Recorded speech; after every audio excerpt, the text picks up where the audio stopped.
Oh dear, where do I begin? I've been thinking quite a bit lately about how life unfolds, like a well-stitched tapestry, each thread, each color, representing a moment, a memory, a choice. And I must say, I've seen so many threads come together, sometimes beautifully, sometimes with quite a few knots and tangles, but always forming a picture, a story. Now, when I look back on my life, I often think about my garden. I started tending to it when I was just a young woman, perhaps not even in my 30s. I recall digging up the ground with the most stubborn resolve, pulling weeds like they were personal enemies. I planted so many things, roses of course, because everyone says they're the queen of gardens. But I always favored the lilacs. They weren't flashy, but they had such grace.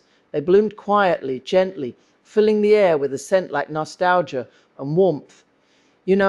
I'd sit on my little wooden bench, right there beside the lilac bush, and just watch how the bees would come, drifting from flower to flower, their tiny wings catching the sun.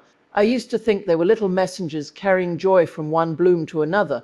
I suppose that's how I try to live, spreading joy whenever I can, even now at my age, even in my quieter moments. And oh, the seasons each brought its own wisdom. Winter taught me patience. The world would go silent. The snow would cover everything, and I'd sit by the window sipping tea and just listen. You can learn so much in silence. In spring, I'd wake up with the birdsong, the symphony in the morning, always starting at precisely 5:30, just like clockwork. I'd go outside, pull on my warm coat, and check on the bulbous little green tips pushing through the earth like hopeful dreams. And then, summer was alive, everything growing, thriving, sometimes too fast.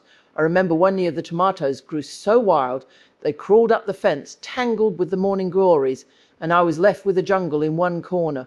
But it was beautiful, and I still smile thinking of that mess. And now, autumn, well, it taught me about letting go those golden leaves like whispers from the trees. I'd collect them, make little bundles, and place them near the door for my grandchildren. They loved them. They'd sit on the porch, make leaf crowns and laugh, and I'd watch them and think, that's it. The beauty of life isn't in the grand gestures, but in these tiny, precious moments. But that's not all.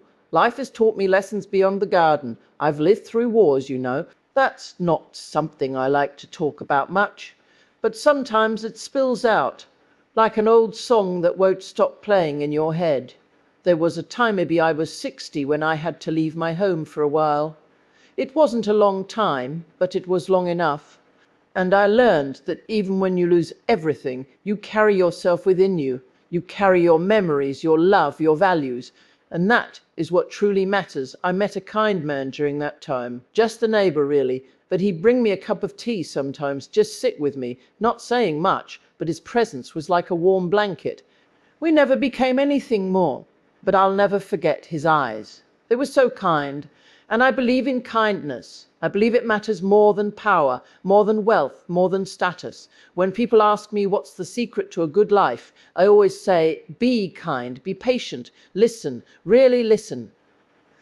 People often speak about their lives as if it's a race, but it's not. It's a walk. And sometimes you stop, you look around, you smell the lilacs, you hear the birds, and you relay it.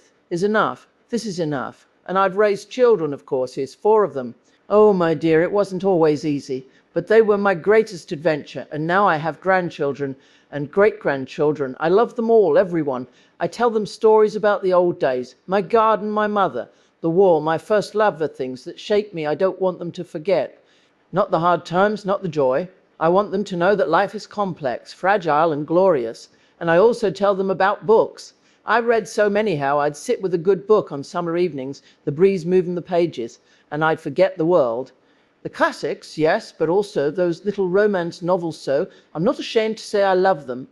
They gave me dreams, and music has always been a part of me. I still hum to myself when I'm cleaning the house. Sometimes I catch myself singing in the shower. I know, so silly at my age, but I can't help it. Music lifts the spirit. And oh, I remember dancing. Yes, dancing. I used to go to the dances in town. My husband and I. We danced every Saturday night. We didn't do anything fancy, just the 12 step, a little waltz. But I felt alive, light even. I'd wear my best dress, the blue one with the small flowers, and I'd laugh, twirl, forget everything. And now sometimes when the radio plays old songs, I stand in my kitchen and sway a little, just like I used to, and I smile because the past isn't gone. It stays with you. It becomes part of your heartbeat, your breath. And so, dear, I tell you this, live every moment as if it's the only one. Love fiercely, laugh loudly, and don't be afraid to grow old. Growing old isn't losing what it is gaining wisdom, gaining peace, gaining the gift of memory. And if you ask me what I am most proud of, not my garden, not my books, not even my children, although I love them more than anything. No, I'd say it's that I've stayed kind throughout all the storms, all the changes. I've stayed kind. And if I can pass that on to you, dear heart, then I've lived a life well worth living. And so I close with this thought. The world needs more kindness, more patience, more quiet moments, more lilac bushes, more songs, more stories, and perhaps, just perhaps, more old women sharing these little truths from their hearts with their hands raised, just like I'm doing now, showing you all the beauty that has been and all the beauty yet to come. Thank you for listening.